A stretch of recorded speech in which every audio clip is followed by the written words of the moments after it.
Hi everyone, my name's Amanda Augustine and thank you so much for joining me for yet another edition of my live Q&A.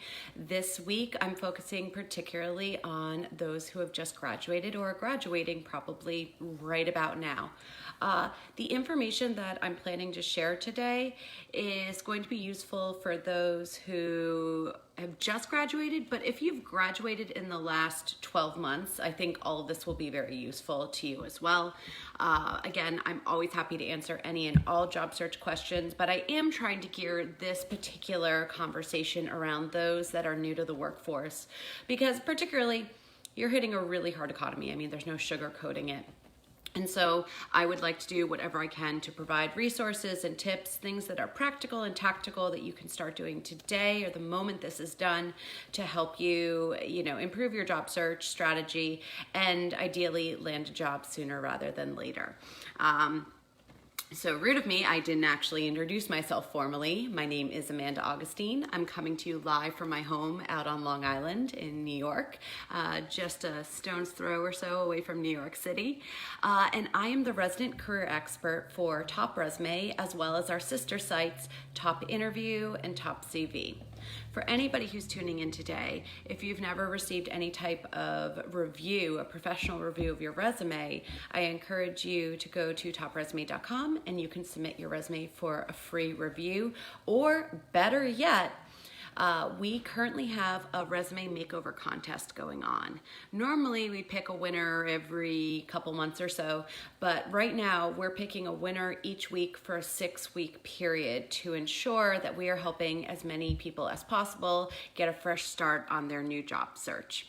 So if you go to topresume.com/resume-makeover, and I know my fantastic colleague Jenna will put that link up in the comments below. Please submit your entry. We're picking a winner every Friday for 6 weeks. I think we have 2 or 3 left to do, so definitely get your entry in there. When you submit your resume for our contest, you will also receive a free critique as part of the process. If you've already submitted your resume for the contest, you don't have to do anything. You're still in the running. We're still picking from that same pool each week. So thanks so much for joining me. As I mentioned, my name's Amanda Augustine, and today I want to talk about job search strategies, job search tips, particularly for those who either just graduated or have graduated in the last 12 months or so. That's really what I want to focus on today, is how can I help you find and land a job as soon as possible, because I know so many of you have ridiculous amounts of college debt. And this obviously is not how you thought things would turn out for your last semester in school. And so I want to do whatever I can to kind of help you out there. As I always do, I will spend about half the time providing some tips, and then I will open it up to live Q&A. If you have a question, you think of anything, don't wait, just post it in the comments below. And if I don't see it, I know my colleague Jenna will make sure I see it, and I will try and answer as many questions as I can over the course of this time. For whatever reason, I feel like I'm talking even faster than normal today. And I swear I have only had half a cup of coffee. So also, if anyone wants me to slow down, back up, repeat something, please just let me know in the comments and I will happily do that. And I will try and slow myself down if at all possible. All right, if it's all right with everyone, I'd love to dive in and offer some tips and tricks to help you find and land that job. The one thing I'll put out there is I know it's a really, really rough economy. It's bad. The job market's bad. You can't sugarcoat it. And I want to be realistic in saying that. That means that there may be some compromises at the beginning of your career in order to pay your bills and that sort of thing. And you know what? That's okay. You do what you have to do. If you need to pay the bills, you're going to get whatever job you need. But I really want to talk about how can we balance that short-term plan with a longer-term plan so that you ultimately are exploring the career paths that interest you, that you're ultimately landing work in the field that truly interests you. A great piece of advice I received many, many years ago that I always found incredibly comforting until that is I turned 30, came from one of my first mentors, this woman named Sheila Marcello. She's actually now the CEO of Care.com. But I remember Sheila taking me aside at one point. She was my boss many years ago, and she said, Amanda, you can't make a mistake in your career before the age of 30. I found that incredibly comforting until I turned 30. And really what I think she was getting at is that you can test a lot of different things out at the beginning of your career, and the ramifications aren't as great as if you suddenly make a lot of drastic changes later in your career. And so I do encourage you to use this time to explore. Your first few jobs out of school should be an exploration process, because I think it's really ridiculous that you should know when you're 21, 22, 23 years old what you want to do with the rest of your life. I think it's unrealistic and unfair. And so if you know what you want to do, fantastic. Let's talk about how to get there. But if you're not sure, don't freak out. You are among a lot of really good company. And frankly, you're graduating in a crazy, crazy time. And so you get a lot more leeway there, I think. I'm hoping to share some exercises to help you if you're not too sure what direction you want to go, but then talk about some short-term and long-term planning. Where are some of those resources and certain things you can do just to shore up your job search strategy and make it as strong and effective as possible. So let's start with job goals. Is it possible to land a job amidst COVID? Yes, 100%. Will it always be your dream job right out of the gate? No. It could be. It really could be, and I don't want you to give up on that, but I also want to be kind of that reality check as well, because obviously not every company's hiring, depending on what industry you're in. You know, some locations are starting to open up, others, I'm in New York City, everything's still pretty much shut down. So it's really going to depend. In order to kind of figure out what you want to do and where you want to go, there's a few things you can do. First, you can go onto a site like LinkedIn and run a search for people who graduated with a similar degree as you, just to see what they're up to get an understanding of where could your degree take you if you're not too sure at this point. There's also an article, and Jen, I apologize because I didn't think to include this one in my list ahead of time, but it's the one where it provides a few different job search goals. I think it's an Ask Amanda article, and we used it in one of the more recent live chats. So I think it might have been for the Career Changer one. But I have an article that basically takes you through different types of exercises you can do in order to help narrow down your job goals a little bit. So for one, I would ask you to look back over, everything you've done throughout college, even before college, personal and professional life, and to try and think of what were those proudest moments for you, the projects you got to work on in and out of school. What did you really love, enjoy? What are you really proud of and you'd like to brag about, either on your resume or when you're talking to people? And try and identify at least one of those moments and take a step back and figure out, well, why? Why did I love it? What skills did I get to use or build in the process? What was I learning? Did I raise my hand to do this, or was it assigned to me? Was it a group project, or was I on my own? What was the outcome?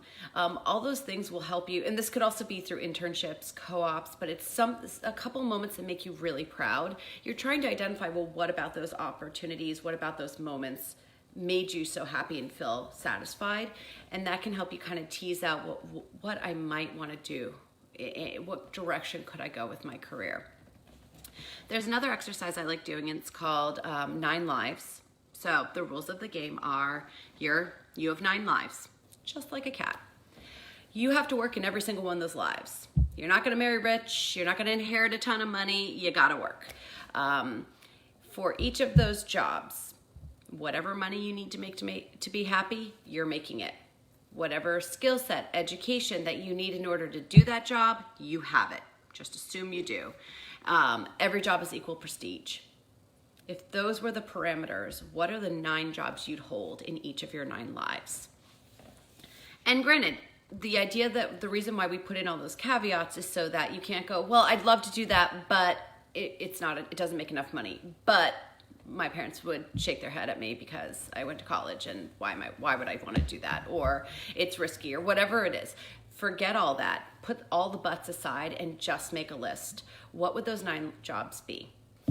Then take a step back and start looking at them. Or better yet, show it to your best friend, your boyfriend, girlfriend, your parents, family members, whoever it is. Share that list with them and look at it yourself. And what you're trying to identify is not necessarily, are these jobs that I want to pursue? Because in many cases they're not.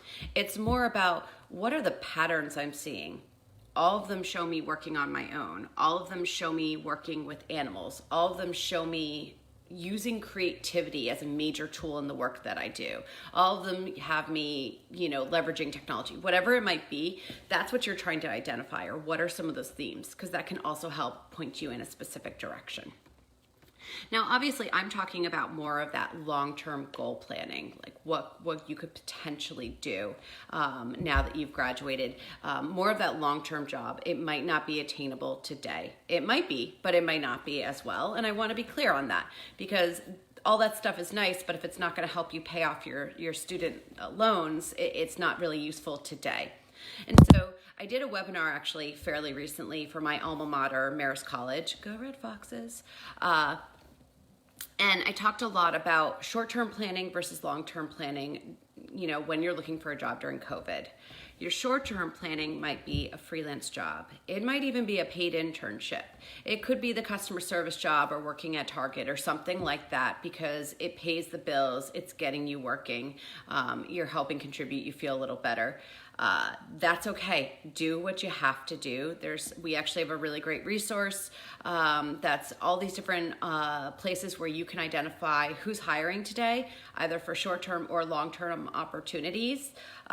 Jenna, if we could pull that link, it's the one that Catherine wrote. It includes also Ryan Robinson's link to, all the remote job boards that are out there. There are, I think he has 60 or 80 job boards that all focus on remote jobs. Definitely something to be looking at right now for sure. But that resource is really good in helping you identify what are some opportunities and where could you find them. But while you're taking care of your short-term needs, I also want you thinking long-term about what could you be doing today to help prepare you and make you look incredibly attractive for that long-term opportunity down the road. So let's talk about a few things. Where can you find jobs in general? You need to find jobs. Where can you find jobs? Obviously, your alma maters are trying to help in any way they can. The universities and the colleges, their career services centers, they're trying to create virtual job fairs. They're trying whatever they can do to help you find opportunities today. Beyond that, though, there are a number of job boards that specialize in recent college grads. And I am going to glance to my right from time to time just so I can identify some of those opportunities or some of those sites for you. College Recruiter is one, aftercollege.com, collegegrad.com. Bear with me, I'm going to scroll down. Coolworks.com, COOLWORKS.com. Experience.com. These are all sites that can help you with both short-term seasonal work as well as long-term employment right out of school. The two that pop to mind most are College Recruiter and collegegrad.com. Those are the two that I'm seeing all the time, so something to keep in mind there. That said, many of the large job boards and many of the large social media sites that post jobs also have sections dedicated to entry-level recent college grads. So your LinkedIn, your Monster, your Career Builder, all of those also have sections that are dedicated to entry-level positions. So of course you want to hit those up, but I also like finding the ones that are specific to your stage and needs, because it's easier to find what you're looking for. There's less noise to get in the way. Now we're starting to see companies talk about how they're going to bring employees back into the office. So though I still think it's going to take a bit of time. So one thing I would recommend doing is trying to boost your resume by any information you can provide that would demonstrate that you would be a good candidate for a remote opportunity. I always say this, and I know a lot of people groan, but you can get an internship after you've graduated, and lots of internships are paid these days. It's actually more frequent, or it's more common that internships are paid now than unpaid. And a lot of them will allow you to take an internship up to a year after you've graduated college. So obviously it's not for credit, but it's for pay, and that's always a benefit. So don't be afraid to look for internships. And there are internships available that are remote right now. So I did a quick search just to confirm and make sure I wasn't losing it. If you Google virtual internship or remote internship, the Google results will take you to particular job listings and or job boards that are offering remote positions, even as internships. So don't be afraid to do something like that. At this point, in an ideal world, you're just trying to get your foot in the door of a type of company that interests you. Even if it's the customer service job, it's getting an inroad into an organization that interests you or an industry that interests you. And I think that's really important to keep in mind. I 100% started in customer service in a startup environment.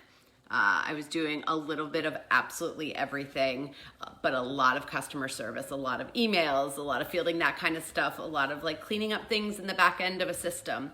And it led me on the career path I'm on today, funny enough. So don't ever discount those roles.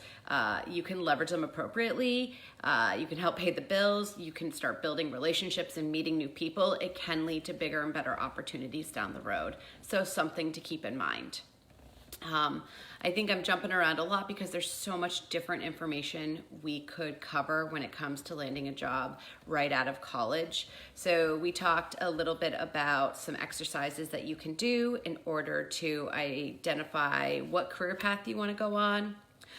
If you go to the Muse, they have a really good section on exploring career paths that I always thought was really helpful for those who are just out of school and kind of figuring things out. They have a really great section that talks about it has stories about different people who've tried different things, but a lot of great information to help you try and weigh the pros and cons and clarify the direction you'd at least like to try at this point at the beginning of your career. We talked about some resources that are available specifically to recent college grads in order to identify opportunities, but then the Letters also has a really great link that I see was included. It's called Who's Hiring? Resources to Find Work During the Coronavirus Crisis. Say that 10 times fast. That link is really amazing. It has a lot of information within it. It leads to all these different sites and apps that can help you identify opportunities, both entry level as well as part-time, temporary, and full-time permanent work, also for senior roles, but it kind of runs the gamut. It's a really great place to identify new places to look for work. Let's talk a little bit about building a job search strategy in general. And we have a really great article that goes over kind of like the 3 main phases of the job search process. And the job search process really kind of looks like a sales funnel. So anybody who's ever done anything in sales or has family members that have worked in sales, if you describe this to them, they'll all nod their heads and go, yep, that's what I do for a living. When you think about a salesperson, their job is to identify a target audience, build the marketing materials to support whatever they're selling, and advertise the right messaging to that right audience. They pursue leads and they close the deal. Believe it or not, that is the job search. You're trying to identify, kind of narrow that goal down a little bit of what types of opportunities are you pursuing right now. You're building up your resume, your LinkedIn profile. You are Googling your name. Please, please, please, if you have not done this, Google your name today and see what comes up. Google it as it appears on your resume, as it appears on your LinkedIn profile, which, by the way, they should be the exact same. You want to be consistent about how you're representing yourself. Google your name and see what in the world pops up. If there are accounts and sites and postings and status updates of things you do not want employers to see, it's time to go back and kind of clean up those sites. You may want to remove stuff, but you certainly want to increase the privacy settings and the security settings on any sites that you want to set aside and say, these are for personal use. I don't want employers finding me on these. I don't want them looking at my Instagram account. I don't want them looking at, whatever it is. Also, make sure that the name that you're using for those accounts is different than what you're putting on your resume, whether it's a nickname, whether, you know, the last names change, whatever it is, tweak it so that it's not identical to what you're representing on your resume, on your LinkedIn profile, because they are going to look for you online and you want them to see one consistent messaging, branding about you as a prospective candidate. That's incredibly important. You should always Google your name. Google it at least once a month, if not more frequently. If you're getting ready to go for an interview, always Google your name and just see what pops up so that you know what the interviewer may have seen, so that you can be prepared to answer any questions. I've had this question come up. What if I Google my name and there's another person out there with the same name as me and I really don't want to be associated with them because that is not who I am, and I don't want anyone to think I'm doing that or talking about that or whatever it is. It's a really great question. You can add your middle initial to all of your branding, your resume, your LinkedIn profile, anything that you want employers to find you on. You can also, if you have any type of advanced degree or certification that is considered desirable in the types of roles you're pursuing, you can put that after your name. You'll see on most of my stuff it says Amanda Augustine, comma, CP, CC, and CP RW, which means Certified Professional Career Coach and Resume Writer. I put that on so it's very clear that you'll find me and only me when you're looking for things. Also, almost all of my URLs have Job Search Amanda in them. My Facebook, LinkedIn, my Twitter account, they all are have Job Search Amanda incorporated into the name, so into the URL. So again, it's easy to find me. Consider doing something like that as well. You can customize the URL for your LinkedIn profile so that the public URL is something that more lines up and represents you as opposed to just a string of letters and numbers. So be careful with how you're branding yourself. So that's all kind of the prep phase of the job search process. Identifying the types of roles you want, updating and tailoring your resume and LinkedIn profile to support the type of role you're looking for, and cleaning up your online presence so that when employers are Googling your name, they're not finding something that may be considered a turnoff. JobVite comes out with a study every year, and they tend to talk about, what do employers and recruiters like to see and don't like to see. They like to see volunteer experience. They like to see, they want to see everything spelled correctly. They don't want to see pictures of you partying. They don't want to see you cursing. They don't want you on political rants. So just be careful about what you're putting out there. Remove things, remove privileges, so only what you want employers to see is what they will see. So that's all kind of the prep phase of the job search process. When it comes down to searching for leads, there are basically 3 different ways you can go about identifying job leads that are out there. You can use job boards to identify online listings, apply for them, follow up on them. That's the traditional way. We talked about a number of different job boards you could be using to identify those opportunities. Also, if you are very clear on a particular industry or a particular line of work that you want to get into, I always recommend running a good old-fashioned Google search to find accounting job boards, accounting jobs for recent college grads, entry-level accounting jobs. Run those searches because they'll help you find these little niche job boards that are going to be much more helpful, because it will be a narrower set of jobs, but it will be the right jobs. And recruiters that specialize in those areas tend to flock to those boards and post their listings there. So again, it helps you identify things that might be harder to kind of narrow down and filter down to on one of the larger boards. So something to keep in mind. Don't be afraid to look at paid internships as part of your job process. You can do virtual internships. You can do remote internships. So if you're in an area where you still would be reluctant to go into an office, I know I would be, there are lots of remote opportunities available, both entry level as well as internships. So keep those in mind. Remember, it's a foot in the door, and that's okay. This is a crazy freaking unprecedented time. It's all right to perhaps go down a route that's not necessarily what you were looking for originally. This is all about job listings. There are also 2 other ways to search for opportunities. You can leverage recruiters, and you can leverage your personal and professional networking connections. So let's start with the networking connections, because when you're entry level, just out of school, that sort of thing, I hear a lot of people say, but I don't have a network because I just graduated. Not true. There are a few different fantastic resources you can tap to increase your network. So first, I do recommend really fleshing out your LinkedIn profile. We have a ton of articles on that. If you just go to topresume.com and click on career advice, click into any article and hit the search field and put in the word LinkedIn, you will hit all of our different articles on that. But if you need tips for that, it's also something we do as a service. We can help you write your LinkedIn profile along with your resume. Definitely build out your LinkedIn profile. Where and who could you be reaching out to build up your network? Every professor you've ever dealt with, academic advisors, those who you graduated with. If you did internships or co-ops, anything along those lines, every person you worked with, you could be reaching out to. Think about your family. Most people forget about the family, but even if your family members don't work in a field that you're interested in, that doesn't mean the people they're connected to don't. And so keep that in mind, is that often when you find a job through networking, which is one of the best ways to find about job opportunities and land that interview,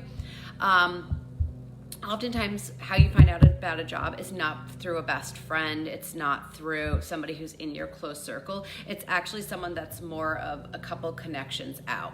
So when I'm looking at my network, and if I decided I was going to look for work, I would go through my network and look for two different types of people. I would look for the social butterflies in my network, the power connectors, as Malcolm Gladwell likes to call them in his book, The Tipping Point. And I would look for people who directly work in the industry or field or at a company that I'm specifically interested in. So it's either people who would have a direct line into the field that I want to work in or the company I want to work in, or they're the people that seem to kind of know everyone and run in a million different circles. I like those people because they're more likely to know somebody that's outside my best group of friends and that can continue providing new connections. So something to keep in mind, there's a great resource out there. It's called Alumni Fire, all one word. And it's actually a platform that's set up where people can connect if you went to the same university, the same high school.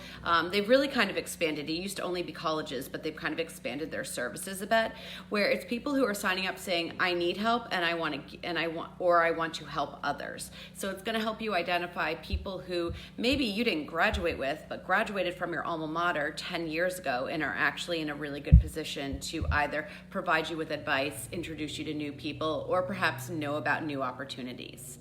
Something to keep in mind is that traditionally, it's estimated that 50% of the available jobs are never published online.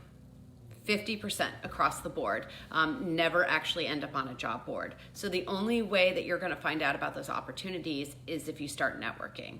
And networking really starts with building connections, with introducing yourself to people and having real conversations, either through a phone, on a call, or through FaceTime, Google Hangouts, Zoom, whatever it is. There are so many different ways to still connect and network while we're social distancing. So don't assume that's out the window just because, so many people are still in isolation.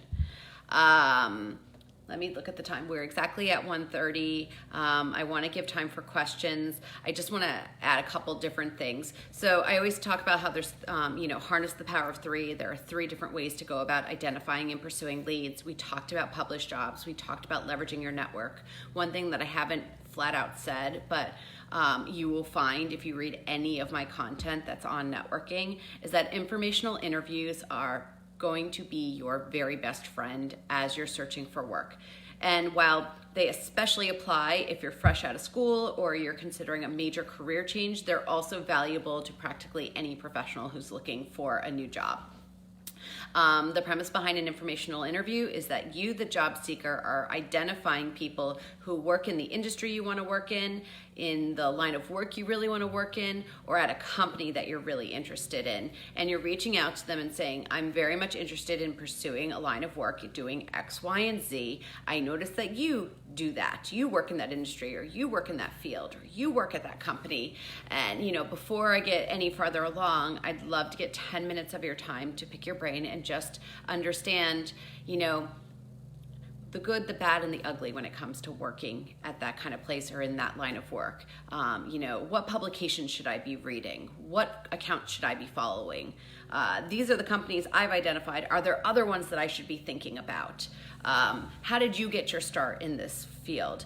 Given what's going on right now, and here are my qualifications. Here's what I majored in. Here's what I've learned that I really enjoy about what I've studied. Here's what I did from an internship standpoint, et cetera, and so forth. What do you think would be the right role that I should be pursuing to get my foot in the door? And they may come back and say, you know what, whatever you can get, customer service. Great, well now you know that's fine. Or they may give you a very specific type of role that you should be looking for. And now it's a lot easier to target your job search because you just got that insider information. So definitely something to keep in mind. The third way to go about looking for work is leveraging recruiters. And I kind of go back and forth on how much I recommend about leveraging recruiters when you're fresh out of school, because they either do staffing or they tend to focus on highly specialized areas, most recruiters. But given that some recruiters do focus on entry-level work, I recommend hitting up a site called i-recruit.com. There's a directory of recruiters there that will help you identify different agencies that have different specialties. So that will help you kind of identify different recruiters that you could be reaching out to. Also, you will often deal with recruiters if you attend any type of career fair. And career fairs are still going on, just most of them are in a virtual format. So should you attend a virtual job fair, I would recommend still dress the part. Bottoms too. Everyone thinks they can get away with like basketball shorts when they do one of these things. I've definitely made that mistake. Lots of other people have as well. Just when you think you don't have to stand up, you will have to stand up to shut a door, close a blind, do something, and then that's what they're going to notice. While it's funny, it's not necessarily what you want them to remember you for. You want to, show that you're professional. Research the companies ahead of time, know who you want to talk to, be prepared to talk about your resume and qualifications, and more importantly, what you think you could bring to the table, and have some thoughtful questions prepared to talk to the recruiters that you'll speak with. So I think when you're entry level, really your interaction with recruiters could be staff recruiters that you could identify online, but you'll also interact with them on virtual job fairs. And if you're unsure about where to find out about job fairs, definitely talk to your alma mater, see if they're doing anything. There's a company called Y Membership, Your Membership. They tend to do a lot of that kind of stuff. Don't be afraid to just Google virtual job fairs or post-college job fairs. You'd be surprised how much you can find just online. In addition, Eventbrite, eventbrite.com. They tend to also advertise job fairs. And this other source that I use a lot for more of networking events, 10times.com, 10times.com. They have a section that's dedicated to virtual events, but they also, I think, were doing some job fair stuff. So don't quote me on that, but I'm pretty sure. Regardless, it's a really good resource that I recommend taking a look at. Other things that I wanted to note when it comes to job searching now, especially that you're out of college. I think a big one, I did want to talk a little bit about the resume. You no longer have to stick to only one page. For the longest time, if you had asked me, I'm just graduating, how long can my resume be? I would have been one page. You only get one page. That's actually changing in the last year or so, 2 years now. There was a really great study that came out by a company called Resume Go, where they found that employers preferred a 2-page resume over a 1-page resume. I think it was, 3.2 times over or something like that. They really preferred the 2-page resume, regardless of your level of experience. And so I think that's really important to keep in mind. What does that mean for someone who's just graduating? If you do not have enough real material to warrant a second page, don't try and fluff up your resume in order to hit a second page. That's not going to help you. However, if you were active in a lot of associations and memberships and things like that when you were in school, if you did a co-op or you freelanced or you were doing internships, and so you have a lot of that to add, studied abroad, any of these things that are like really nice resume boosters that may lengthen your resume, if you have enough meat, you don't have to feel compelled to keep it to one page. You now have that freedom to go to a second page. And that's, I think, the best way to think about it. I would love to go into some questions now to make sure I'm answering everything that's coming up. So let's start with Joseph's job. Okay, what do you recommend for a highly experienced multilingual MBA experience in building successful international business all over the world? Everyone wants my experience, but don't understand that experience and wisdom only come with time. I get 15 downloads of my resume per week, but once they figure out my age, they run and hide. Okay, so this is really the ageism, which is kind of the opposite problem that most of the college grads are going to be having, but it's definitely a valid question. So a couple things. Ageism is rampant, and there's no sugarcoating that either. Things to keep in mind: there are little things you can do to age-proof your resume so that there's a little less, they're not automatically gun-shy about the age. I actually have a really nice 3-part series, Joseph, and Jen, I'm not going to make you find this because I don't even know if we have it on TopResume. We do have some great articles on age-proofing your resume and that sort of thing, and we have some great tips for trying to overcome some of those barriers. But I also have a 3-part series I wrote for a different outlet that I want to share with you, and so I will follow up after this, and I'll put in the comments, and I'll try, assuming that you're following Amanda Augustine and TopResume on Facebook, I should be able to tag you in this conversation with those articles. Couple things to keep in mind is that leveraging your network is always incredibly helpful, particularly at that stage, because you can have those personal conversations and have people advocate for you. I've also found that a lot of people at that age level tend to go the route of going more for consulting work. Because people are normally with the age, they're concerned about a few things, but they're either concerned that the job is too low level and you're going to get bored and leave, or that you're too expensive. And so I think it's very careful to be very clear on kind of your salary expectations and that they are in line with the role that you're looking at.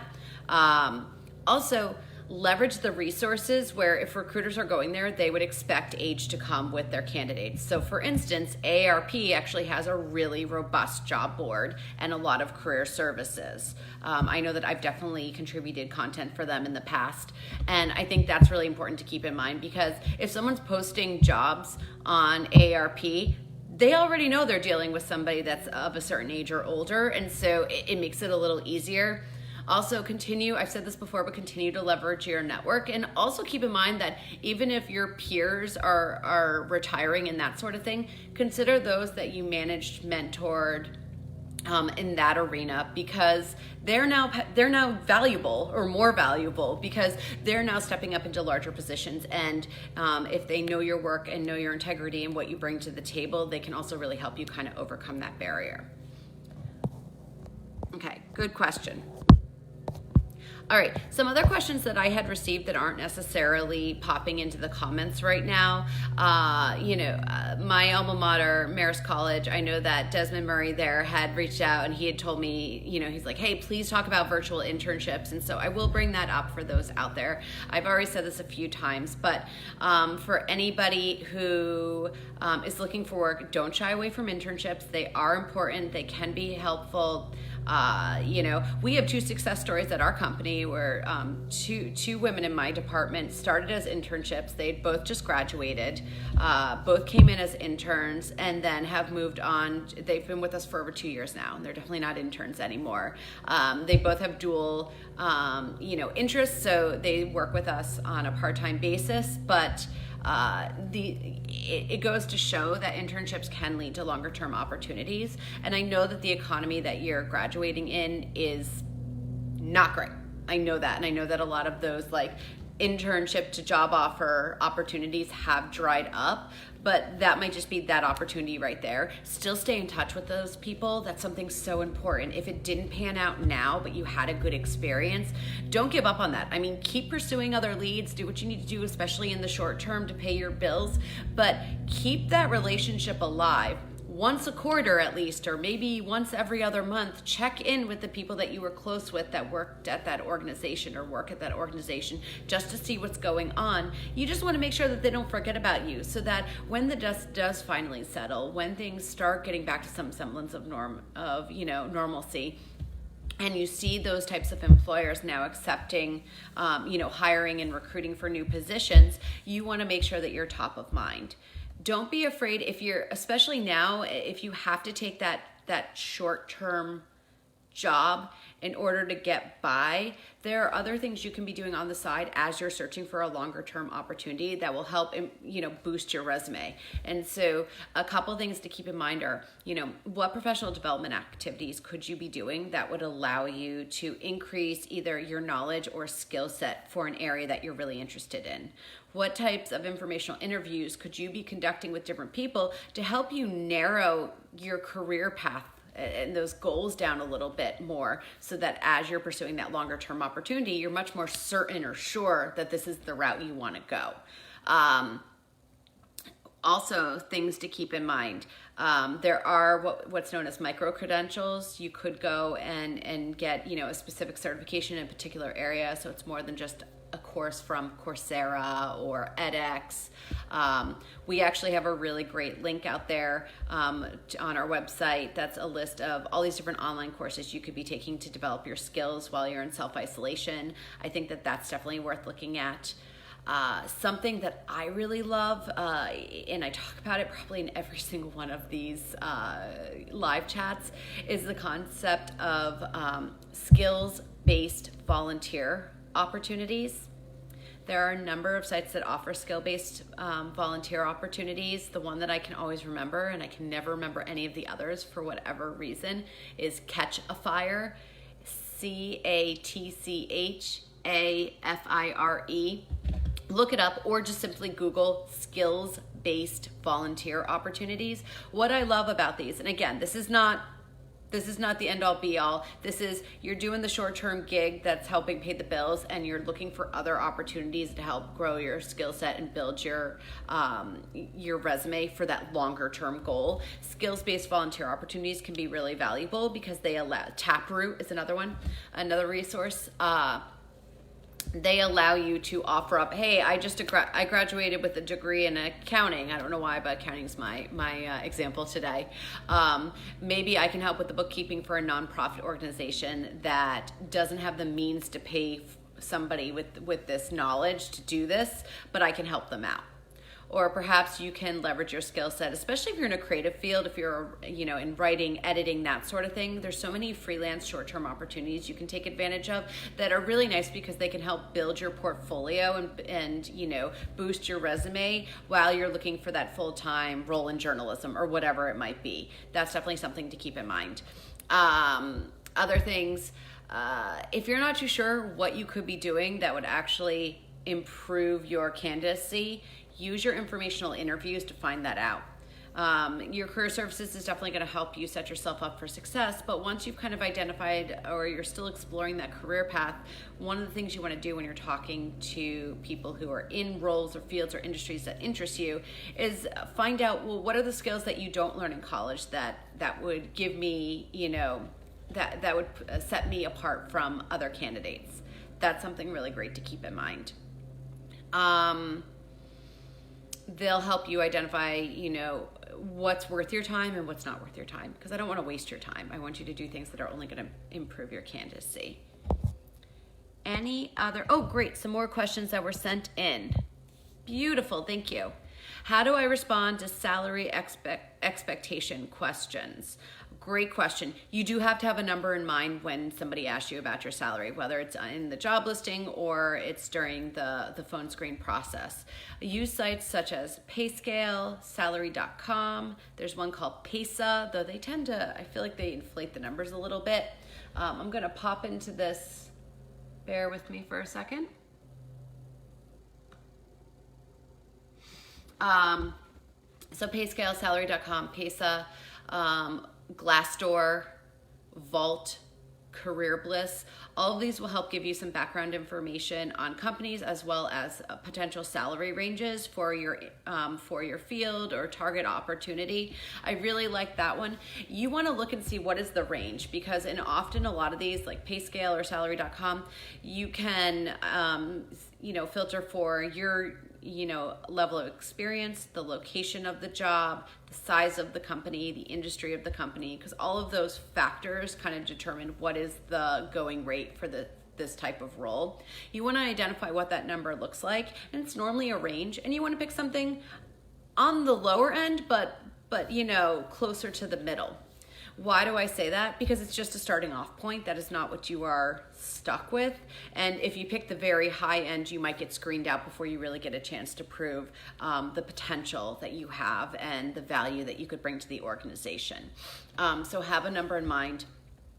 If it's in an actual job listing and they want you to provide a number, two things. If they allow you to use letters, if it's not, numerals only, you can put flexible or market rate value or open to negotiation. You can try and get away with that. If they do force you to put in a specific number, don't leave it blank and don't put in 0. That actually doesn't work in your favor. Instead, pick that research number that I described. There's also a really great resource out there. It's called How to Make $1,000 a Minute, and it's by a guy named Jack Chapman. You can actually find a PDF, a free PDF of his book online. It's probably an older version. It won't be the newest edition, but you can get it online for free. And what I love about that book is he does go into identifying the specific number. He has this whole formula for it, but he also provides specific talk tracks and sample answers and conversation that you could have and give to a recruiter or an employer when you're negotiating salary to ensure that you're getting the best possible. So that's definitely a great way to do that. If they ask you about salary expectations and it's initial, you can try and deflect the question a couple times, but if they're like, no, you have to tell me, you're going to have to give them the number, and that's really what I gave you here. Oftentimes I like to say, well, I've done some research online, and from what I understand, it looks like most jobs starting in this field for this company size and this location are typically around this dollar amount. So I'm looking at something in that range. But I'd love to learn more about this opportunity and what I would be doing on a day-to-day basis and the role and responsibility before really talking dollars and cents. Does that make sense? And that way you haven't pigeonholed yourself into a specific number and that's all you're going to do. You've already said, well, I saw it was kind of around there, but I'd love to learn more about the role, because obviously then you can say, well, now that I know more about this, I definitely want the higher end because of what the job, consists of, that sort of thing. How should I apply to jobs in a city different than my current location? Oh, that's a great one. Right now it's kind of crazy, right? Because so many things are virtual. Two things to keep in mind. Your resume does not need to include a city and state on it in terms of your contact information. If you're looking for work that's local, then you would put city, state, and zip. You wouldn't even put mailing address because you don't need that information out there. If they want it and they need it, and they'll have you put it into a job application, but it doesn't need to be floating out on your resume that's getting posted to all these different places where who knows who's looking at it. If you're willing to relocate for work, you want to put that right into your professional summary. Professional summary is where what used to be a resume objective would go. And we have a lot of information on that if you're unsure of what your professional summary should look like as an entry-level candidate. I wrote a pretty long article on why you should get rid of the objective and go with a professional summary, and I specifically provide examples at different levels, and I know there's an entry-level one in there as well. That will help. You can just remove the city and state from the location information from the top of your resume. If you have a friend that's living in that area or a P.O. box or something like that, you could put it on, especially because no one's going to ask you to come into an office right now. But more often than not, I just say, hey, don't include it, and just apply for the job. If you're applying for jobs in a particular location because you previously worked there, or maybe you went to school there and now you're home, or it's a place that you've traveled a lot and you really love it, or you already have a base of friends or family that live out there. That's good information to include in your cover letter. Not all of that, but like a little bit of a line that says, not only why you're so interested in this opportunity, but why you're willing and able to relocate for this role. I wouldn't make a big deal out of it because you don't want to draw attention to the fact that you're not a local candidate. But actually, that's kind of one of the silver linings of this pandemic, is that because, most recruiting processes have gone completely virtual, no one's expecting you to walk into a face-to-face interview tomorrow. So, if they like you and you interview with them and everything's working well, then you can just go on. Then you don't have to worry about, then discussing the fact that you'd be relocating for the job. Let them fall in love with you and then talk about the relocation factor. Should I put non-related work experience like waiting tables or working retail on my resume? If you're entry level and you're looking for a job just out of school, yeah, I say include it. But what I normally do is I take that experience and I group it into two different sections. And I like to add it because if you were working a full-time job and going to school, that's admirable. You were working full-time, you were working full-time or working X number of hours a week and you were still going to school and getting good grades. I mean, that shows that you can multitask, that you know how to prioritize, that you have time management, that, there are a lot of great soft skills and qualities that one can infer from that. So 100% keep that in there.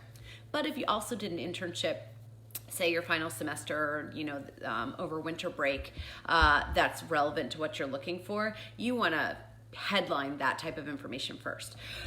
So what I would do is that if you have some really relevant kind of internship experience or co-ops or that sort of thing, and you have some of this other experience that was like retail, waiting tables, waitress, that sort of thing, what I would do is I'd separate the two. So start with your contact information, your professional title and summary, a list of some of the core skills or areas that you've, gained knowledge in over the course of your work and experience. And then when you start, you do relevant marketing experience, relevant professional experience, put in the internships, the things that are most relevant to what you want to pursue now. And then below that, put in another section that's called additional work experience. And I wouldn't go back beyond your college career. So if you were working throughout high school, they don't need to know that. They really want to focus on what's happened since you've been in college. So focus on that. All right, we are actually just about out of time. Again, my name's Amanda Augustine, and I'm the resident career expert for TopResume and our sister sites, Top Interview and Top CV. A couple things to keep in mind. I do this every week at Tuesday at 1 p.m. Eastern Standard Time. I pick a different topic every week, and I answer any and all questions that come in after I provide about 30 minutes or so of advice. So feel free to tune in, continue asking questions regardless of the topic. I'm always here to answer them for you. And if you haven't already, please submit your resume for our free makeover contest, topresume.com/resume-makeover. Enter to win a free resume makeover, and just through the process, you'll also receive a free review of your current resume. Thank you again so much for joining me, and I'll see you next week, everyone. Take care.